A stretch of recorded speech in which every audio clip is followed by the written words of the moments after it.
Doni Salmanan resmi menjadi tersangka dalam kasus binary auction Quotex. Setelah melewati pemeriksaan secara maraton dari pagi hingga menjelang tengah malam, Crazy Rich asal Bandung itu diduga melakukan penipuan dan tindak pidana pencucian uang (TPPU). Hal tersebut membuat sang istri, Dina Nurfajrina, menjadi sorotan. Pasalnya, mereka harus melewati ujian besar di usia pernikahan yang baru seumur jagung.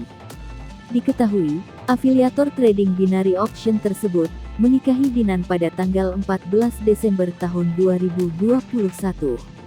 Ketika baru dilaporkan, Doni sempat meyakinkan sang istri bahwa mereka pasti bisa melewati persoalan ini. Sebagai seorang istri, Dinan tentu saja tampak mendukung sang suami agar tetap semangat melewati kasus yang sedang menimpanya.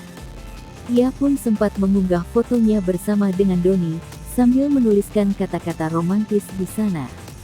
Berharap, hal tersebut bisa menguatkan suaminya yang tengah menjalani pemeriksaan di Bareskrim Polri. "Aku sangat mencintaimu selamanya sayang, akan selalu berdiri dengan begitu banyak cinta dan kasih sayang di sampingmu. Selalu dan akan selalu, kita bisa melakukan ini bersama sayang.